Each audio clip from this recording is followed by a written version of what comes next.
The numbers don't lie, or do they? In this video, I'm going to be walking you through how your numbers might be lying to you, how to determine if they are lying to you, and then how you can use all of that information and pair it with artificial intelligence to move faster inside of your gym. I'm Jason Fernandez, aka Fern, co-founder of the Best Start of Their Day podcast, where we have done more than 700 podcasts talking just about coaching inside of the affiliate and running an affiliate as a box owner. And we worked with over 1,000 box owners over the past 4 years all over the world. And again, in this series, our whole goal is to go very, very deep on a singular topic to give you guys as much information as humanly possible so that you guys can build a better box. And in this video, we're going to talk all about the numbers inside of your member management software, how you can use AI to leverage that information, all with the aim of moving faster and having better interactions with your members. I recently heard a quote, and the quote goes like this: when you can measure and you can quantify what it is that you are speaking about, you know something about it. And when you cannot measure what it is that you're speaking about, your knowledge of it is meager and unacceptable. And that quote really hit me because as a very new gym owner early in my days, and even to some extent today, I'm constantly struggling with, do I understand the information that I'm looking at? So inside of this video, what I'm going to help you with is I'm going to share all the information that I've learned over the past 16 years of running CrossFit Rife, helping over 1,000 affiliate owners, and then looking under the hood of tons and tons of affiliates and analyzing that information. What is the information you should be looking at? How should you be able to interpret it? And then how do you use that information in order to build a better box? When I say build a better box, that can be whatever version of a better box is that you want. But ultimately, we want you guys to have happy clients, happy coaches, and we want you guys to live the life that you want. And all of that is really, really doable. Regardless of what people say, you can do that inside of a box. You just have to know what it is that you're doing. You guys are going to hear me talk about endlessly about learning to speak the language of business. So we're going to talk a lot about that today, and we're going to be looking at some of the numbers, when and how you should be looking at them, and then how you can speed up that whole process inside of the gym. So first thing we want to look at is, what is the big struggle with regard to information that every affiliate owner struggles with inside of the affiliate every single day? Ultimately, I struggle with all the same things that you guys do with regard to, what am I supposed to be doing every single day that's going to drive the affiliate forward? And then I have to ask myself, why am I not doing those things? And what it comes down to is this: 3 simple things. When we're thinking about information is how we make decisions, right?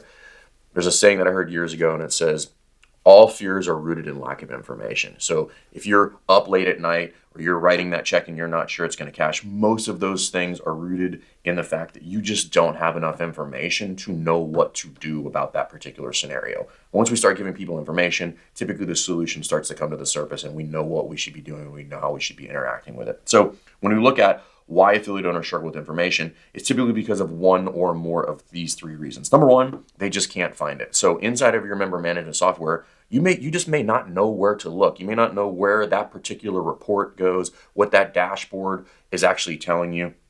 Now, let's say that you do know where to look, and maybe you're looking at that thing and you just don't understand what that information tells you. You don't understand what the percentage of attendance means and how that's good or bad. Maybe you don't really understand how to calculate lifetime value or length of engagement, and is that number actually accurate? Because there's a lot of ways you can calculate leg and over what time frame and who's included in those metrics. And then thinking about, let's just say that you did know where to find it and then you did know something about it, but then ultimately you can't take the last step, which is, what are you supposed to do about it? And this is the key one. So if you can get through the first 2, but you still don't know what to do with that information, then this is just as good as not knowing the information at all. So we're going to walk through how to solve all 3 of these: where to find it, how to understand it, and then ultimately what you should be doing about it. Because at the end of the day, action items are what put us into movement, and motion is what actually builds momentum inside of the affiliate for both you and your team. So in the first part of this video, we're going to be talking about information, and largely this is going to be very, very dialed into whatever your member management software is. So all of this stuff is going to apply regardless of what software platform you're looking at. And I like to use frameworks because frameworks create visuals for me, but they also make something that seems pretty complex a little bit simpler. So there's 4 frameworks we're going to walk through here. And the 4 frameworks look like this. The first one is going to be lead versus lag metrics. What are those? How should I view them? How do I turn lag into lead? And which one is more important? Number 2 is push versus pull. And when we're talking about push versus pull, what we're really trying to outline is, where is the effort happening in order to get me the information that I need in order to make the decision that I need to make and move the business forward. Number 3 is going to be relevant and relative. And if I could learn to spell, that'd be great. So There's nothing more humbling than having people on the internet roast you, which I'm totally fine with. But again, relevant and relative is really important. I've talked about this in the previous videos, but right information at the right time, we need to have both of those things. Again, wrong information at the right time is just as good as not having the information at all. And then lastly, answering that fundamental question of now what? So my thoughts on this and my stance on information is, if the information that shows up to me either on my computer, at my desk, or in a conversation does not have an action item attached to it, meaning it's not going to change what it is that I do, then I don't particularly care about the information. Not to say that some lag metrics and other things are not important. You should be armed with that contextual information because context is king. But if it does not answer the now what, then that means it's not going to be in my daily task list. If it's a lag metric today, it's going to be a lag metric tomorrow. What I need to know and what you want to know as an affiliate owner when you're sitting there at 10:30 on a random Tuesday is, what should I be doing today to move the business forward? And if you're looking at information that does not fundamentally answer the now what question, then take that information, put it off to the side, and we're going to help you look at the right metrics there so that you do have a task list, because everybody in every business everywhere would love nothing more than to show up and say, these are the most important things that you need to do today to interact with the clients and move the business forward. And that's what we're going to be covering today via these 4 frameworks. Okay, so the first framing that we're going to talk about is this idea of lead versus lag. First and foremost, what do those mean? So when we're talking about lead versus lag, really we're simply just saying is that there's a difference between information that is going to predict the future and then information that is historical in nature. Again, both of these are necessary to operate a business, and you should know how to interpret both of those. Now, the way you're going to interact with these pieces of information is going to be very, very different. But just to lay the groundwork, lead is going to tell me what's going to happen coming up. Historical is lag is what's historical and what happened in the past. Again, now, if you want to think about a big funnel, right? So the top of this funnel, effectively what we're doing is we're just going to be dumping a bunch of lead metrics into this funnel. Now, what I want to make sure is that those lead metrics pop out the appropriate lag metrics at the bottom that allow me to drive the business forward. So the things that I want to put in there, I want to drive the things that I want to happen when I'm thinking about lead versus lag. Again, there are endless number of metrics that you can track inside of any business. We want to make sure that we are tracking the right numbers, and we want to shift away from primarily focusing on lag metrics. We want to move towards lead. So in most member management softwares, you're going to be opening up a dashboard of some sort, and it's going to give you a bunch of metrics, right? And by and large, most of these are going to be lag in nature. Again, we're not poo-pooing on lag metrics. They're important. You need to know them. But when I look at them, you're largely going to be looking at things like last month's revenue, length of engagement, attendance from last month. All of these things are very important, but they don't fundamentally answer the question, what should I do today, right? And there's also nothing I can do about those metrics anymore. Like, those things are done. They can no longer be impacted. They're done. They're in the books, written in stone. Now, I want to start tracking things that allow me to drive the outcomes that I'm looking for. And this is why we want to shift primary focus away from lead to lag, right? So again, lag is like driving your car, looking in the rearview mirror. Lead is like looking through the windshield, seeing what's coming up so that you can react quickly. Because I know if I'm focusing on the right lead metrics with strong confidence, I can predict what my lag metrics are going to be in 1 month, 3 months, 6 months from now. And then I promise you, as an affiliate owner, if you know that information, you're going to sleep much better at night instead of wondering every single month if you're going to be able to cover payroll, if you're cutting that check, if that for rent, if that's going to bounce or not. All of these things start to go away because you're tracking the right information. And that's what we're going to dive in here today. So to hammer this point home just a little bit more, I saw this diagram recently and I love this diagram because it really paints a good picture of the relationship between lead and lag. So if you think about this kind of teeter-totter and you think about lead on one side and lag on the other side, what we're trying to do is we know that we want these lag metrics to be positive, right? I want my revenue to go up. I want my retention to go up or my churn to go down. I want my length of engagement to increase. What I need to do is I need to figure out the lead metrics, and I need to drive those lead metrics really, really hard in order to bring the lag metrics up in the direction that I want to. And I think this is a really good illustration of the relationship between those two because it really reinforces that my effort and where I'm putting my time, energy, and resources needs to be primarily over here because we know if those things are good, we know we're going to get the outcomes that we want. Now, if you wanted to put this in the context of training, so if I just looked at PRs historically, that would tell me some information. But if I wanted to look at what the athlete's daily nutritional routine looked like, what their recovery routine looked like, what was their frequency of training, what type of training that they were doing. All of these things are going to give me a really good indication of what that athlete is going to be accomplishing in the short, medium, and long term with regard to their outcomes. If they're not doing their mobility, right, and they have poor overhead position, we know that their snatch is going to suck. Okay. If they're not getting some sort of heavy days in throughout the week, we know they're not going to have any sort of significant gains in their strength, right? If they're doing just heavy lifting and they're ignoring metcons, we know that they're going to struggle when the longer workouts come up. But if I'm looking at all of those things and I'm dialing them on a daily, weekly basis, I with good confidence can tell you how this athlete is going to perform, whatever game day looks like for them, whether it's a random Thursday, whether it's a weekend warrior comp, or whether they're showing up to a regional or a games environment. I'm going to know with good reason how they're going to perform based on tracking what they're doing on a daily and weekly frequency. So again, I love this illustration because it really just highlights the fact that, hey, these are going to be the most important things if we want to drive these lag metrics up.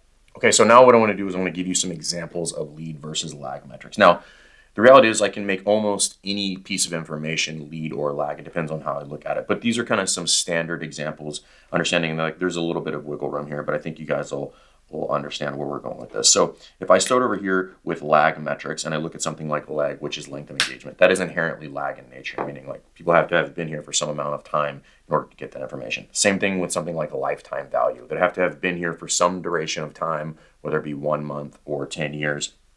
90-day retention, by the very nature of that measurement, it's going to be lag in nature. And then if I'm looking at revenue, that's going to be last month's revenue, meaning that happened last month. There's nothing I can do today. There's nothing I can do today that's going to impact that moving forward. Now, if I switch and I talk about lead metrics, I can look at things like attendance, because I know attendance is a good predictor of retention. I can look at churn rate. I can look at PRs. Why is PR a lead metric? If people are not getting results, they're probably not going to stay. I can look at referrals. This is also a good indicator of rate of growth.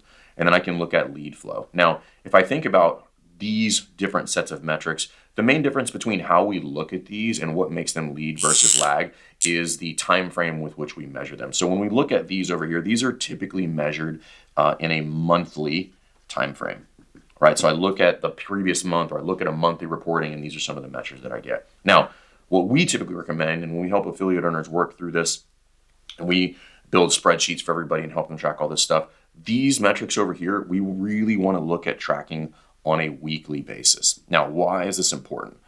Right? So weekly, I hope if I could spell, weekly basis. Now, why? Because I can turn almost anything from a lag to a lead metric. So let me give you guys an example. If I'm looking at a gym, and let's just use revenue. So revenue is over here, and it's currently in a lag metric position.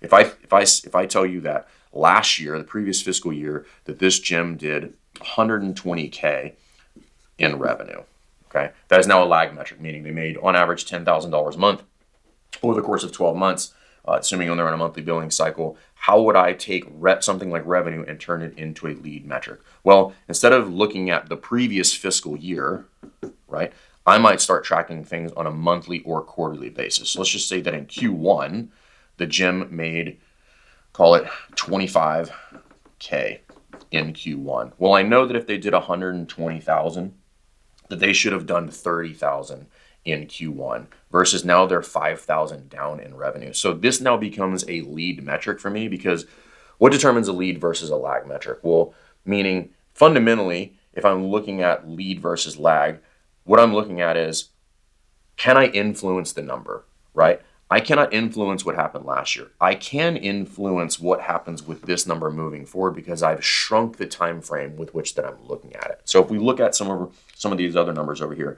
let's say that you're looking at leads, right? And I know that on a rolling weekly basis, I have 7, 8, 9, 10 leads. And it goes 10 leads, 9 leads, 10 leads, 8 leads, 6 leads, 5 leads.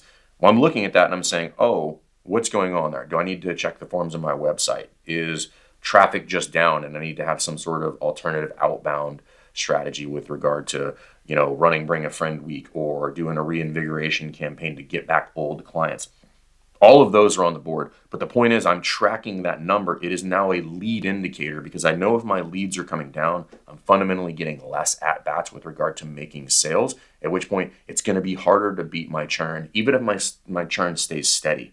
So looking at some of these numbers and shrinking the time frame with which we look at them turns a lag metric into a lead metric. Now, some of them are just inherently lag, but Some of them, by just changing the window that we look at the information, what this ends up being is kind of like the difference between going to the doctor once a year and wearing your Whoop every single day. That information on your Whoop, calling about your stress, your sleep, and all these other things, this is now a lead metric versus you go to the doctor once a year and the doctor says you're either sick or you're healthy or you're fit. Okay, well, that's already happened in the past, right? I couldn't do anything about that en route. But if I'm tracking those metrics every single day, I can start to, again, change my behaviors. If it shows me that I have poor sleep, I'm more inclined to go to bed a little bit earlier, right? If it shows me that I'm overtrained, I'm more inclined to take the rest day. If I'm looking at my numbers and I know that my lead flow is down, I'm more inclined to do something about that to generate more lead flow.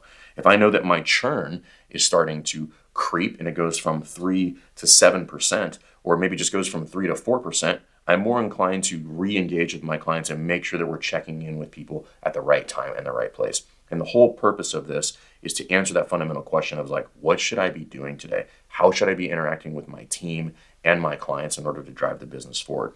And understanding the difference between lead and lag, and then fundamentally, how do you turn a lag metric into a lead metric? And then fundamentally, how do I interact with it is a really important concept. So again, this is not set in stone. This is not gospel, but I do think that this is good enough for you guys to understand the concept and then change how you're interacting with the information. Now, with regard to all of this information, there's a ton of different member management softwares out there. You can set almost all of these up to feed you the right information, right? And you can set up custom reports. You can have the information delivered to you in different ways, and we're going to talk about in some of the upcoming models. But again, you can manipulate your member management to give you all this information so that you can interact appropriately. So to wrap all that up, really what we're highlighting is just the frequency with which you interact with the information. So if I'm only interacting with information on a monthly basis and I change that to a weekly basis, that's the simplest version of turning a lag metric into a lead metric. So if you're still struggling with the concept, just think of it as frequency. Visit the information at a higher frequency, and now you'll be able to do something with it moving forward. Now, with that, let's move into the second model, which is push versus pull. Now, very simply, when we're talking about push versus pull, we're really just talking about, do I have to go get the information or does the information get delivered to me? And there's a couple different questions that we have to ask ourselves when we're talking about this concept of push versus pull. So the 4 questions we're going to be looking at are this: what, when, how, and where. So when we're talking about all this information, these are the fundamental questions that we have to ask ourselves when we're talking about push versus pull. And the first one is, what would you want to know? And this gets to the heart of the right information. I want to know the right information. Again, there's so much stuff that you can track inside of the business, but most of it isn't actually going to help you make any decisions or actually get the outcome that you want to. So I want to make sure that I'm whittling it down to the most important things and defining, like, I want to know these 3 pieces of information. Now from there, then what I want to look at is, when would I want to know it? Because again, right information at the wrong time is not very useful to me, right? So if I find out that we have a churn problem and I find out 90 days after we have a churn problem, this is not really going to help me at all. I'm going to be very upset about that. So I want to know what I would want to know, and then I want to know when I would want to know that, and then I would want to know how I'd want to see it. So this is the struggle of every gym owner of all time, which is, I may not want it in the dashboard. I may not want it in a spreadsheet. I may not even want to log into my member management software. I may want to see that in my email inbox, right? Now, that leads into the fourth one, which is, where would you want to see it, right? Do you want to see that pushed over into a Slack message? Do you want to keep it in your dashboard? Do you want the email sent to you with a spreadsheet in there? And you can craft all of this. It's your world. You can make a determination on all of these things so that you get the right information, the way you want it, where you want it, and how you want to see it. And if that happens, it becomes a lot easier to operate and manage the business. It becomes a lot easier to communicate with the team about why we're making decisions and why we're going in this direction versus that direction and why we're changing something, or just to teach them about red flags that they might need to know about if they're managing certain systems inside of the gym. They're going to want to know this information as well. You're going to want to teach them what they should be looking for. You're going to teach them like when they would want to know that. You're going to want to teach them how they would want to see it, and you want to teach them where they're going to see it so that it's easy for them. The whole purpose with this push versus pull is to make things as easy as humanly possible so that the information shows up to you and you get to do the most important thing, which is make a decision with that information that moves the business forward, whether that be creating efficiency, whether it be getting rid of something, whether it be changing course or direction, whether it be changing your pricing structure. I want to be armed with the right information at the right time, and I want it to be in the format and the place that I want to see it so that we can go as fast as possible. And fundamentally, what we're talking about in this push versus pull concept is when you're thinking about information, the most important thing to you as a business owner or the decision maker is understanding like, where is the information happening? Is it on the front end or the back end of the information? So a simple diagram would be like, if you're pulling information, it looks a lot like this, right? I have to pull that information towards me, and this is you with a sad face. Versus the opposite, when having that information pushed to you, you're going to be much happier because it's going to be delivered on time, on target, and it's going to be what it is that you want to look at, or what it is that you want to look at. And this is an important concept to understand because most of us live right here where I'm constantly trying to find the information. I'm trying to extrapolate the information. I'm trying to sort through the reports, and I don't know where that report is found, and I start it, but now it's unstarred, and then I can't find it anymore, or the trigger fell off and it's not emailed to me anymore. And all of that is variations of pulling information towards me versus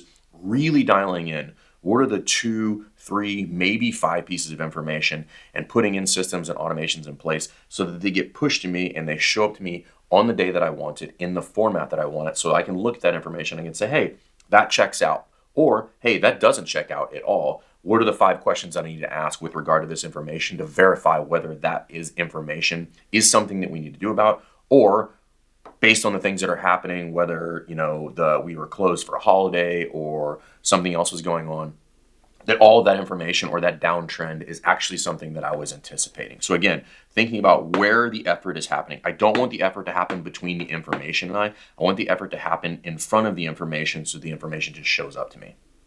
And to simplify this even more, really what we're dancing around is I want the right info to show up to me at the right time and the right place. So let me give an example that all of us have dealt with inside of the affiliate. So let's just say you get to the end of the month and you realize that you have, higher rate of cancellations than you would normally do. Let's say that normally you're running a 5 to 7% churn. You've got 150 members in there. I don't know if that math checks out. Let's do some real-time math in here because I didn't go to math school.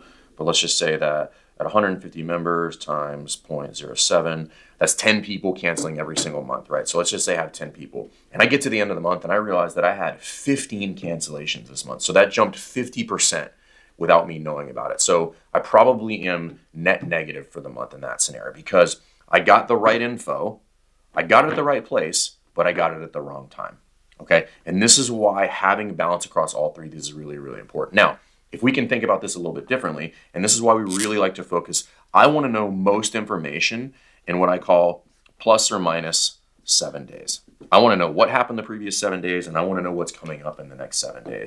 Now, if we think about this in that same scenario when I'm looking at cancellations, and I know that on a rolling basis, I check the cancellations that come through every single month, and I know on average I'm going to get 10. That means I should have like about 2 or 3 on a rolling weekly basis, and I've got like 2 to 6.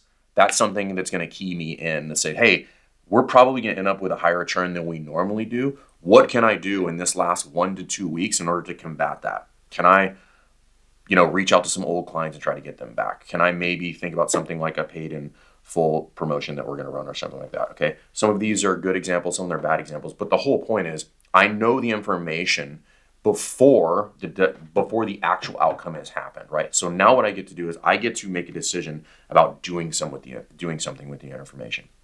And one of the reasons I'm trying to outline this for you guys is far too long as an affiliate owner, I just laid down and took what happened inside of the affiliate, whether it was like we had bad months or there was a downturn with regard to lead flow and all that other kind of stuff. And then finally came to the realization that one of the great quotes in Jocko's book, Extreme Ownership, is the enemy gets a vote, right? And I think about that, which is I get a vote and you get a vote on how you interact with information. Meaning I don't have to just accept the information that comes in. I get to make a decision on what I'm going to do with that information or what I'm going to do to combat that information. And this is what we're trying to get you guys to look at. Instead of just getting to the end of the month and be like, well, we just always have a bad month in August, or we just always have a bad month in November, or not knowing that you're going to have a bad month in what would normally be a good month. You can know that information beforehand and you can react appropriately. So essentially what you're trying to do is get the information so that you can run scenarios and say, hey, if this happens, this is what we're going to do to combat that so that we can try to keep our revenue steady. If not, keep it on the uptick. Again, all of this is try to arm you guys with the information so that you can make better decisions over a longer period of time, because it's what smarter people do. Now, the third model is going to be the idea of relevant and relative. Now, you've probably heard me talk about this before, but reminding never hurts, because I think this is such a relevant conversation to be had with regard to being in the hospitality business. And if you guys have heard me talk about, what business do I think CrossFit affiliate owners in, I think we are in that business because our job is to make people feel seen and heard, right, and realize their best self. So when we're talking about this idea of relevant, relative, just very simply, like, what does this information mean to me? Meaning, like, it should be relevant to me, right? So whether I'm an athlete, this applies, or whether I'm a coach, this applies.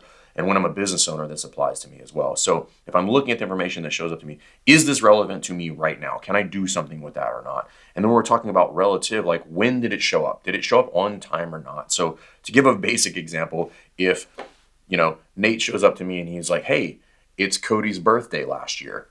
I'm like, that's not relevant to me at all. It's also not on time, right? So thinking about, or to make it even more realistic, he says, happy birthday.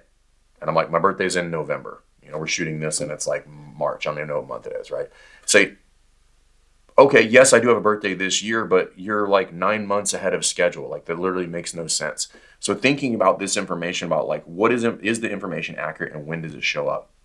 Now, in a more realistic scenario where I have dropped the ball many times before understanding this concept is in this idea of kind of the defensive version of retention. So let's just say you have an athlete that you get the notification that so-and-so hasn't been there in, call it 10 days, right? And you get the dreaded email, which is like, you have an at-risk client. And you have to type this shitty email that says, hey, we haven't seen you in a while.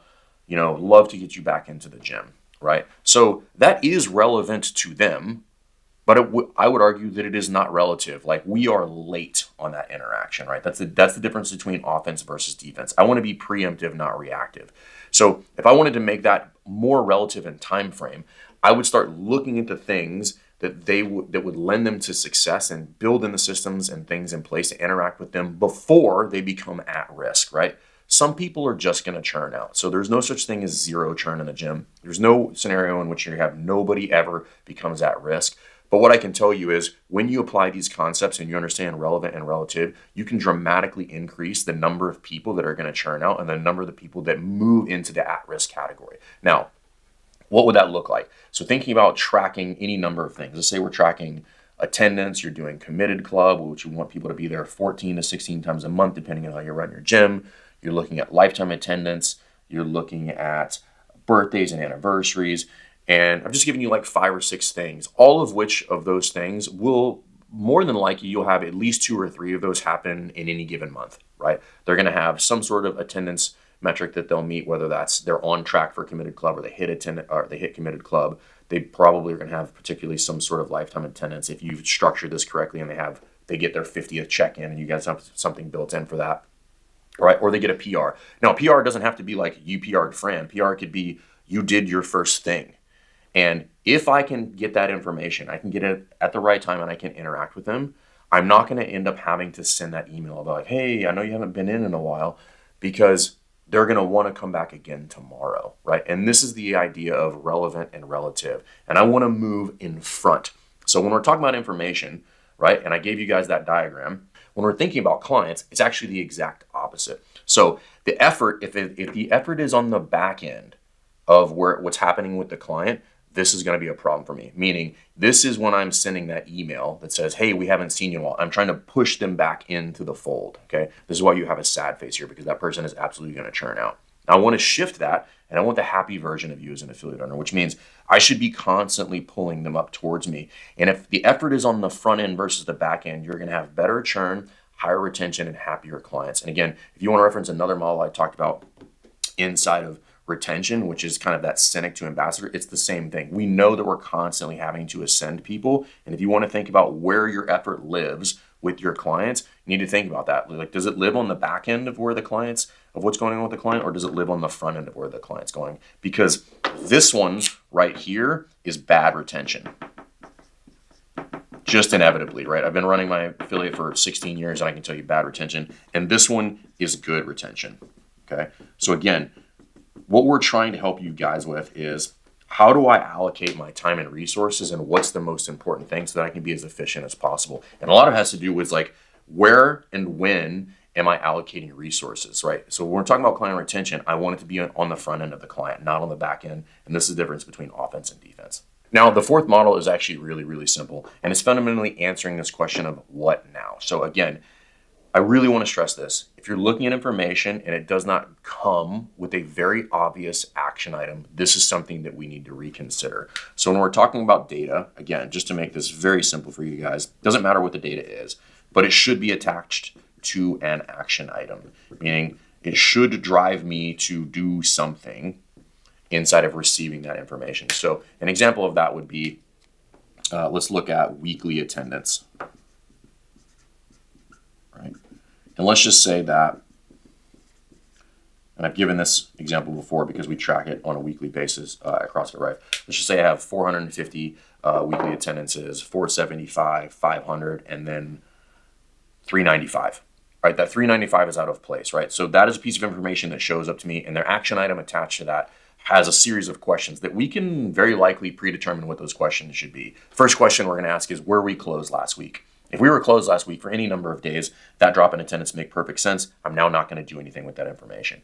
Now, conversely, if we were not closed, then the second question is, I'm going to look at, what did we program last week? Did we decide that we wanted to pummel everybody with a 5K and then nobody showed up for that? Or we had a heavy day by itself on Thursday because we know that's very likely going to have low attendance? Then the action item attached to that is, don't do that anymore, right? If you keep slamming your hand in the car door, if you want to avoid that pain, the first action item is stop doing that. So if you're doing things that are causing you pain, then stop doing those things, right? But the data should lead you to that action item. Now, another example would be something like lifetime attendance, right? So this is kind of the difference between lead and lag, right? So if I've got somebody who's coming up on lifetime attendance, so 250 WODs, right? I can set things up in my system so that I can get a notification when they hit 245, which means I know that they're probably going to hit the 250 sometime in the next week, maybe 10 days, depending on what their frequency of attendance is. And I can say, hey, the action item for that is we need to reach out to them. If we don't already have their t-shirt size, get their t-shirt size, pull out the sticker that has their 250 workout kind of reward in there, and make sure that both of those are bundled at the whiteboard when they actually hit that workout, right? And then I can set another one that says, hey, at 249, it's going to notify the whole team so that if somebody sees them the next day, they know that they're at 250 workouts, and we can make that presentation to that athlete for 250 workouts in front of everybody at the whiteboard that day. And there's a whole, ton of secondary benefits that come with something like that. But that's an example of getting data that has an action item attached to it. And that's ultimately all we're trying to do is, like, if you're looking at a bunch of information that causes you to do nothing, right, or that you can't do anything with, then take all that information and put it off to the side. Because if it doesn't answer the what now question, then the reality is it doesn't help you actually operate your business, right? Again, I want to clarify, I don't mean that some of those other that piece of information are not relevant. They are relevant in a larger contextual conversation. But when I'm talking about, again, go back to the questions like, what the fuck am I supposed to be doing today at 9:15 on a Tuesday?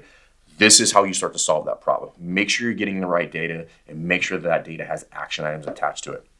The beauty of this is, if I'm doing that and I'm looking at the right information that drives behavior, what it becomes very easy to do is to start to delegate and start to bring other people in on the task, because it's a very if this then that type scenario.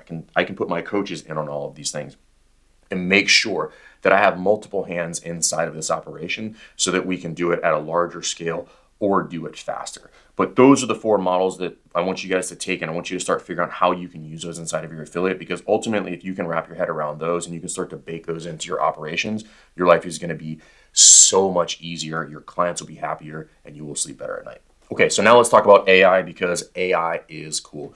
And first thing we want to talk about is that the reality is that AI is not actually new. Artificial intelligence has been around for about 70 years. Machine learning has been around for about 50. So this is not new. It's just now available to mass market. Now, the way we view AI or artificial intelligence is we don't want to use it to eliminate human interaction. We want to use it to enhance interaction. So I look at AI as a speed tool. I want to speed up everything between information being delivered and the interaction with the client. So if I can speed all of that stuff up and then I just go have a higher rate of interactions at a higher frequency with my clients, this is the most optimal way to use AI inside of your business, just as a overarching theme for AI inside of the business. I really have not seen it work well when people try to replace human interaction.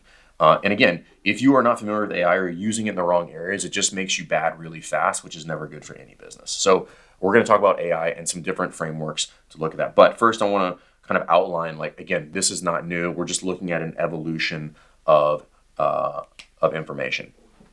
So I've got two different examples for you guys. One is with regard to transportation, and the other one is with regard to communication. So transportation, if we go all the way back to the Stone Ages, first thing that we did was we walked. After that, somebody probably figured out they could ride a horse, right? After that, they probably got a buggy, right? Then after that, we got a car. Then it was a train. And then it was a plane. Okay?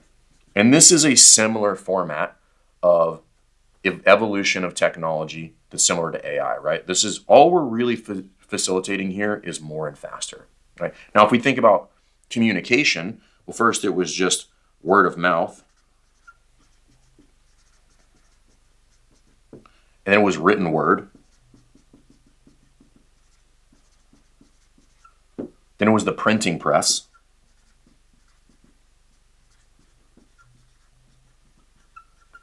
Then it was the radio. Then it was television. Then it was the internet.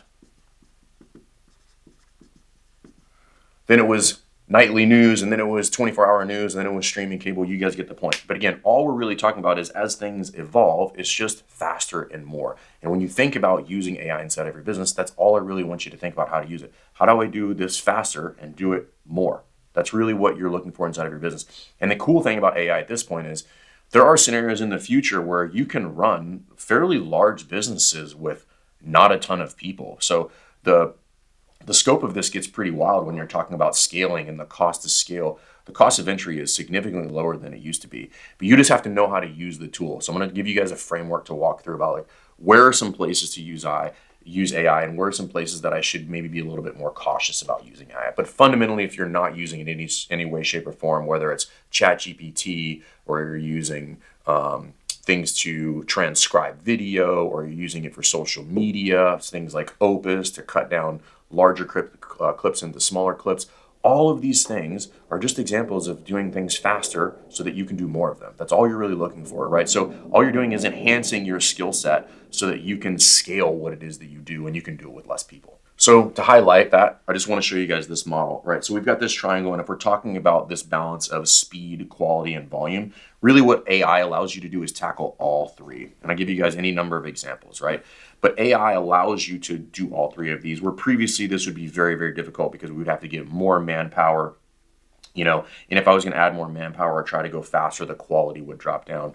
Kind of a little bit counter to the speed, quality, and price comparison. This is a similar model, but the outcome is that I actually get to pull on all three levers here. So when you're thinking about things like quality, speed, and volume, if you're thinking about stuff like using ChatGPT or something to write email sequences for you, right? So if you wanted to do a campaign for something like Bring a Friend Week, or you want to run a paid in full strategy inside of your affiliate to generate some extra revenue, you can use ChatGPT to write these very quickly, to do them at scale, to write a 14 or 15 email sequence. And if you prompt it correctly, it will be higher quality than you would probably write it, meaning there would be no spelling errors and they would be longer in length. So higher word count and all of these other things. And that's just a very, very simple example of using AI to do something that would normally take an affiliate owner probably 6 months to write 12 emails, right? Joking, but not joking. If you're an affiliate owner, you laughed at that because you hate nothing more than sitting down and writing email sequences. But when we think about AI, the triad here that it allows for us is to tackle all three of these. I'm going to get better quality product in a lot of instances. I'm going to be able to do them at scale, and I'm going to be able to do them faster. And again, this is every gym owner's wet dream, if we're going to be honest with you. Like, we want all of these things because this is what we all struggle with, is like there's too many things in the day for us to accomplish. But with AI, if used appropriately, you can start to increase your output by 3, 5, 10x when you're using it correctly. Again, I want to be very honest with you guys. Do not use it, at least in its current form, to replace human interaction. My personal feeling is that as AI becomes more prevalent, human interaction actually becomes more important to people. So just use it to speed up how you get the information so that you can have more of those actual human interactions. Okay, so I want to walk you guys a framework that I recently learned with regard to how do I analyze what things I should be using AI for and what things I should be very cautious about using AI for. Now, the reality is you can use it for all of them. You just have to understand where and when it can be a little bit risky. So if you look at this table here, I've got necessary information inside of any given business. So if we're talking about something in the context of a CrossFit gym, I've got explicit data, meaning these are hard numbers, right? So might be revenue. This might be a cancellation form that was submitted. Things that are like very binary in nature, right? Things that are very binary and things that are repetitive in nature. And then above that, I've got tactical knowledge. This is stuff that is contextual in nature, meaning writing copy for social media, meaning somebody needs to have a pretty good hold on like whether whatever that AI spit out actually makes sense or not, so that we can quality assure what's going on there. So if I know that those are basically my two big buckets of information, now I can look at what are all the things that might need to happen inside of the affiliate, and then I compare those with what is the cost of having an error in that particular task. Right. So again, whether it's something that is explicit, tactical, and then what is going to be the issue there if I make an error. So what I want to do is I'm going to throw a couple different things in these boxes just to highlight what you would use AI for and then where you need to be a little bit more cautious. Now, when we're talking about AI, really, again, to highlight where AI is for speed. So AI is great for creativity. AI is great for first draft, last draft. If you're thinking about you're not going to use AI necessarily to replace something like an attorney. But what you can do is you can really limit the amount that you need an attorney. Meaning, if I need to draft an agreement of some sort, if I'm going to sublet space in my facility, if I'm going to redraft my waivers or my member agreements, I can have AI generate those, and I can give it all the context needed to make sure that it is largely in line with what's going on. And then I can take that draft and then I can give that to an attorney, and the attorney can QA that. Instead of giving the whole project to the attorney, I can get it 80% of the way there, and I can reduce my costs for somebody that is a specialist in that area so that I don't have to spend an arm and a leg for something like that. So again, just to give you guys some examples of where and how you would use AI. So let's take a look at this first quadrant here. And what we're looking at here is explicit data that's going to be low in cost if there's an error there. So what we're talking about, Ray, is we have things that are high volume and that are routine. So things that are like report sorting or notifications of some sort. So going back to that push-pull, I can use AI in a lot of sense to create integrations or to create automations that send me reports on a very regular basis that are going to be repetitive in nature. It's going to be the same report. The information is just going to vary based on what the inputs are. And maybe I want that report daily. Maybe I want it weekly. Maybe I want it monthly. Maybe it doesn't matter. But the point is, this is something that's going to happen like clockwork every single time. Same thing for notifications. If there's certain notifications that are going off that say, hey, so-and-so's birthday is coming up, because that's built on a trigger and a workflow. And then that can be built in to notify somebody that they need to do a task instead of having to have an actual person carry that message and then give the task. So the thing to know about this is these are high volume routine tasks. So if there's something that you're doing on a repetitive basis, this is largely where you want to look at. It's probably explicit data, which means the data is pretty binary, and it's probably something that is highly repetitive. And understand, like, this box right here is the fastest growing box when it comes to AI, meaning like it is growing at an exponential rate. There's more and more things that people are finding fall inside of this box, not just in a CrossFit gym, but just in almost every business. So super high volume repetitive tasks that we know need to get done and help us sort through information so that we make better decisions. Okay, so if we move up to this other quadrant, now we're talking about pairing a generalist with AI. And this is tactical knowledge. Remember, tactical knowledge is something where like I need somebody who has context about how this should work and what the desired outcome should be. And I'm going to pair that person with some sort of AI technology.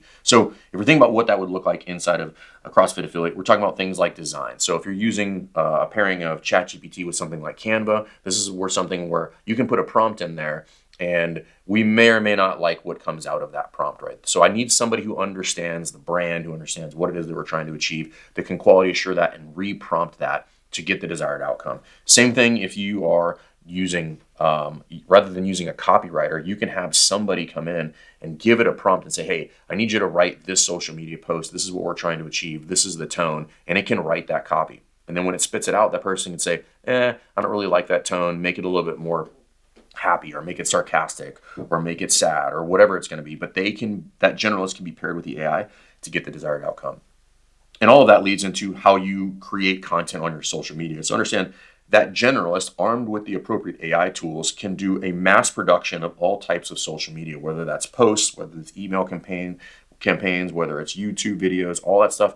You can pair those two things together and get this desired outcome. Because reality is, like, both here in the high volume routine tasks and here where I'm going to pair a generalist with AI, the cost of making an error here is relatively low. Like, if you get the wrong notification on the wrong day, you're going to figure that out pretty quickly. Probably no harm, no foul. Same thing up here. If you have a social media post or something goes out or the copy's a little bit wrong or it's a little bit off tone, really nothing is going to happen when you do that. So again, thinking about what is the information, what is going to be the cost of error, and I'm going to err on doing as many things with AI that fall to the left side of this matrix as humanly possible. Now let's move over to the right side. Now, if we're talking about explicit data that's largely binary, but is going to be increasing a little bit in cost of error, this is where we're going to be looking at a specialist combined with AI. So up here, we had a generalist combined with AI, and down here, we're going to be pairing a specialist with AI. And that can be stuff with like boilerplate documents. So boilerplate waivers, boilerplate agreements, right, for member agreements, boilerplate sublets. So all of these things I can get pretty close with that. But if there is an error inside of any one of those, the cost is going to start to creep up pretty high. And this is why you need to pair it with a specialist. So I can get really close to that. I can reduce my cost, but then I still need to take it to the specialist and say, can you make sure that this waiver, contract, whatever it might be, is as watertight as that we can make it? Because if it's not, my risk starts to creep up immensely, right? So if you have a waiver in there that you literally just ran through ChatGPT and you do not have an attorney factor in what state you're in, what laws you need to abide by, you could really put yourself at a ton of risk in that scenario. So understand where and how you pair these tools together, and whether I'm pairing it with a generalist or specialist can impact you with regard to the cost of the error, right? Because we don't want things that increase our risk. Again, I've talked about this before, but at the end of the day, every business has risk. Our job is to not introduce any more risk as we operate the business. Now let's move up to the top right quadrant. So this top right quadrant is going to be where we're going to pair a specialist with AI. And what we're talking about at this level is like enterprise level software. So we're talking like if your CRM or your member management software, this is where you can pair those two tools. But what you're looking at is like once you get up into this top right quadrant, for most of us as gym owners, like this is way outside our scope of understanding and scope of specialties or specialization. So we're looking at, hey, making sure that like I understand if I am going to venture into those waters, if you're going to be playing in this box up here, you need to be the specialist. I mean, you need to have a tremendous amount of information and know how to pair AI with that information appropriately, because now we're getting into what we could just broadly call code, right? And the cost of error here can be very, very high. So if you're talking about coding for something like running payment processing and you make an error there, you're talking about a whole ball of wax that is going to be a nightmare for you. So again, what I'm trying to give you guys here is just a very simple matrix of like where different tasks might fall and then how I'm going to use AI, but then how do I quality assure my usage of the AI? Down here, you can put a ton of daily recurring tasks inside of this one. Again, no harm, no foul if there's an error over here. Once I move up to the tactical knowledge where people kind of need some contextual understanding of what's going on, again, there's going to be errors there. It's not going to cost me much. Once I move over to the right side, this is where it's going to get costly if I'm going to just completely substitute AI in for everything and not actually bring any specialists to kind of subsidize that. So again, just to give you guys some framework on some things where you can use it pretty heavily and some things where you need to be a little bit more cautious about it. But again, the whole point is you do not need to be afraid of AI. You need to understand how to use the tool because it can drastically increase the speed with which you get things done, whether it's tasks, creating documents, communicating with people, and all of that is going to make your life easier. So I hope this particular framework helps, because when I ran through this put a lot of different things that we were doing both in the gym and in Best Hour into really neat boxes. So I understand like where and when do I need to bring in a generalist and pair them with AI? Where do I still need a specialist in some instances? And what stuff can we just put on complete automation and use AI to clean all that stuff up with us to feed us information faster? Now, why is all of this important to you as a gym owner? Right? If you haven't figured it out at this point in the video, our whole goal is to have you guys build better boxes. And really the way I look at looking at information and using AI in tandem with that information is this. Every minute, every hour, every day that we are spending in our laptops, in a notebook, on Excel spreadsheets, trying to figure out information or trying to play around with different stuff that could either be sped up with AI or automated is time that's being taken away from the client. And that's what I preach endlessly to our team. Our most important job is to be interacting with the client. So if we can use better information, if we can use AI to get in front of the client more frequently so that we can have better interactions and then we can get them better outcomes, we should be using AI. And I tell everybody, I'm like, if you're not doing that, then we're doing a disservice to the client, because that is our job. Again, our job is to make people feel seen and heard. And I hope this video, I hope all this information helps, or at least at the very least frames some of this stuff for you so you can think about all this information in a different light. Because I understand that a lot of this stuff can seem overwhelming, but bring it into these kind of like basic models so that you can wrap your head around like how and when and where I should use these tools will help you build a better box. So take this information, use as much as you want to. If you have questions, there's a link somewhere around this video. If you want to help building a better box, reach out to us, set up a call. We'd be happy to talk with you guys, and I'll see you guys in the next video. Thanks for checking out this episode of the Best Hour of Their Day podcast. We appreciate you listening and choosing to have us help you in your passion for coaching and affiliate ownership. You can find more episodes just like this on all podcast platforms. If you're interested in learning more, you can reach out to us on any social media platforms, or you can visit www.besthouroftheirday.com to book a call. If you found this episode helpful for you, please share it so that we can help other coaches and affiliate owners to help build a bigger and stronger CrossFit community. Thanks for listening.